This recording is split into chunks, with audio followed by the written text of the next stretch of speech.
What's good, you guys? It's your boy Jay Freshman back with another tutorial. It's definitely been a while, but yeah, we're gonna get straight into it.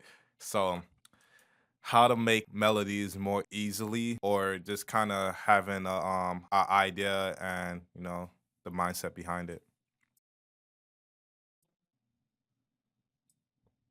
Just gonna pull up Nexus, use any kind of piano just for demonstration. All right, that's why I said it's best to learn an instrument because the thing about why your melodies aren't the best is because you're not actually playing it like the actual instrument itself. Meaning, like, I see people try to use chord progression with guitar, like they try to stack, the notes on top of each other like this and shit. But that's not how you really play a guitar. A guitar doesn't play simultaneously like that. You're literally like strumming it when you're playing the guitar.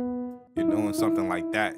So having that in the back of your mind is going to allow you to really make these like intrigued melodies, like how you hear Nick Myra on the guitar. I mean, he plays the guitar, so you you're seeing from that point of view of why the melody is so good because he's actually playing it. That's why I said, nothing gets better than actually playing the stuff. But if you don't want to play it, at least get an understanding of how they make their melodies, and I promise you it gets a lot easier. So one thing I noticed for making melodies, just to make it easy on yourself, is best to start off with the bass notes or it's best to start off with the chord progression. And the bass notes and chord progression are hand to hand. And I'm gonna show you what I mean. And if you don't know too much of music theory, you just gotta have to follow along. I'll explain this more in other videos. But there's like these formulas. I know you guys heard of 1645, the popular, pop chord progression. If you have it in your head, right now, you can easily just use the bass notes. What I'm gonna do is I'm gonna be in C major and I'm gonna use the 4, 6, and 3. And keep in mind, when you're doing trap music, you're not really using hella chord progressions. You're not about to use like all four chord progressions. I mean, some songs do, but that's mainly pop. What I really hear in trap music is either 2 or 3. You could either play F major like this. You can see how I'm doing it in a triad. I'm actually playing this on the piano. So you can play it and start off with chords. So I'm just going to show you how it looks with chords and I'm going to break it down from there. So let's actually just record it.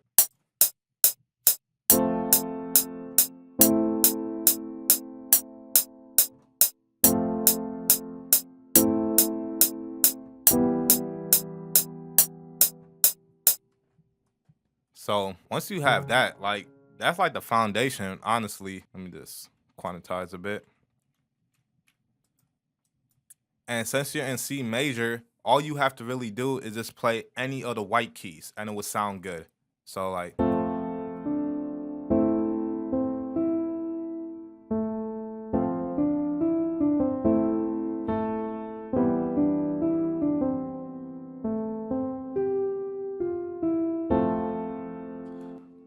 something like that. Or if you don't have like a chord progression in mind, you could just literally use the bass notes at least. Because with the bass notes, you could decide later if you want it to be a minor chord or a major chord or diminished and augmented. That's a little bit more advanced, but what I mean is something like this. So I'm just gonna record it.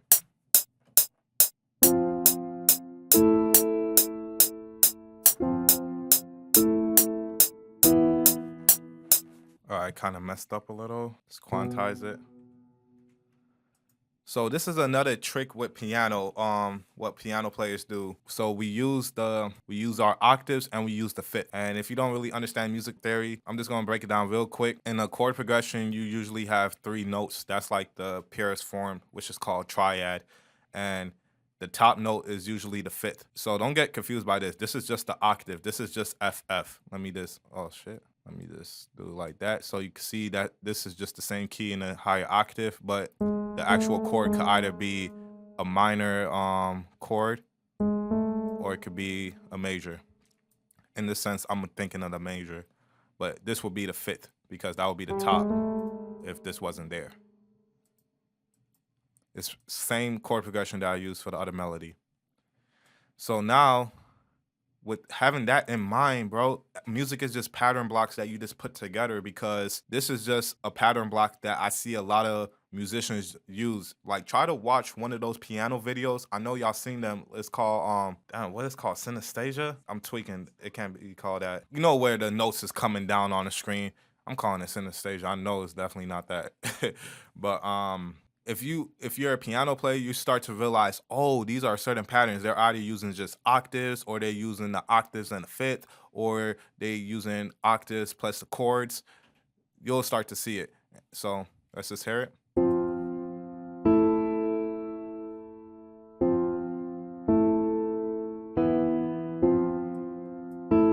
That was definitely way off.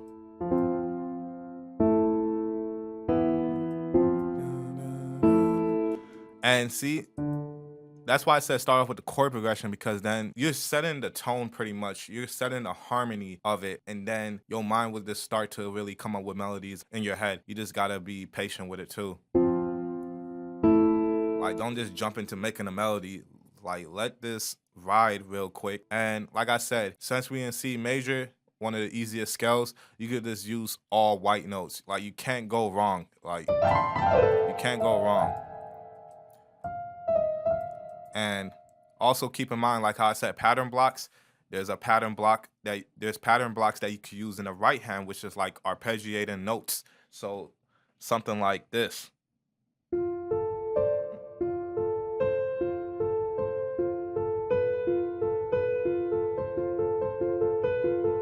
Just going back and forth with notes like that. So let's just hear how that sounds.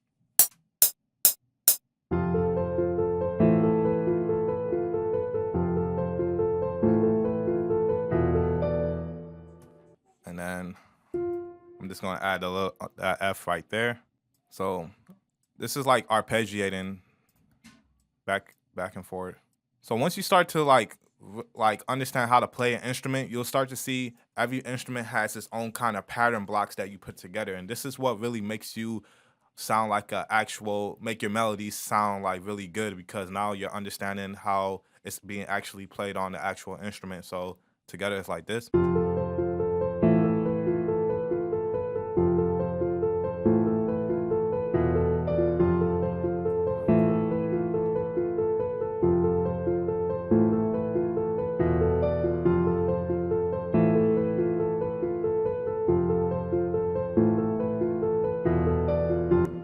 Now it's all about sound selection after this, because once you have your melody, that's cool. Now you could do sound selection, and sometimes, you could just use a guitar sound, but like I said, your melodies would sound better if you actually played it like a guitar. But it's not a rule. I'm not saying you can't put a guitar sound on this and it won't sound good. Let's even hear it. So I'm gonna turn it down a bit.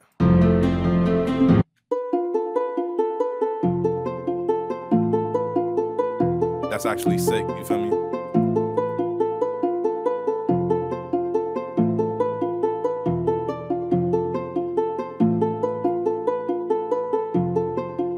Don't mind this. I don't know what this is. Let's delete that.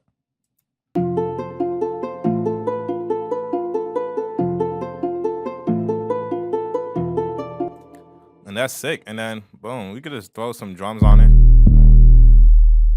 This is from my new drum kit. It's not done yet, but I promise I'll get it finished.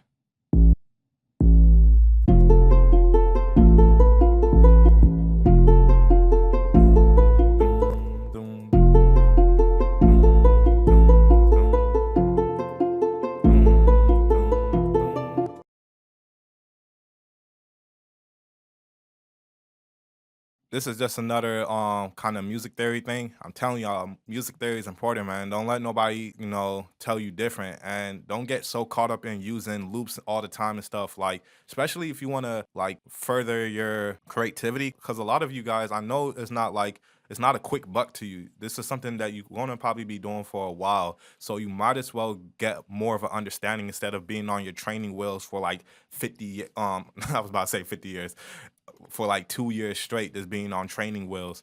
Like, nah, you want to start off with your training wheels, which is your samples and your loops, but then eventually you want to get off your training wheels and actually ride a fucking bike.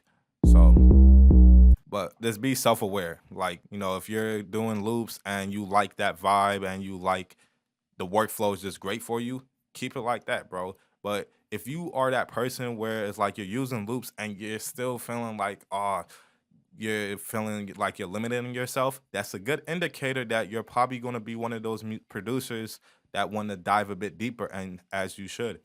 So just be self-aware of that. So what I'm doing, instead of going back to the F, I'm just going to use the fifth. When you use the fifth, it always sounds good.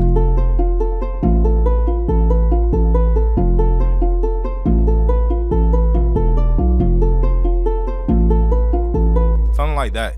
And then, everything else, y'all know what to do. You feel me? Get y'all snare patterns in.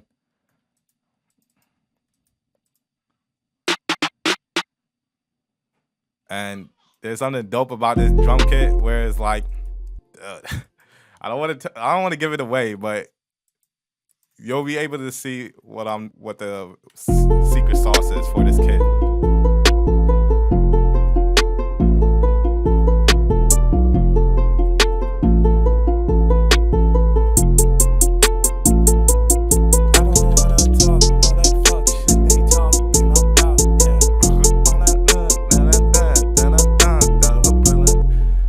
Snare rolls, keep it simple, you feel me? Like, you ain't have to go all over the place. Like, it could just easily be this simple.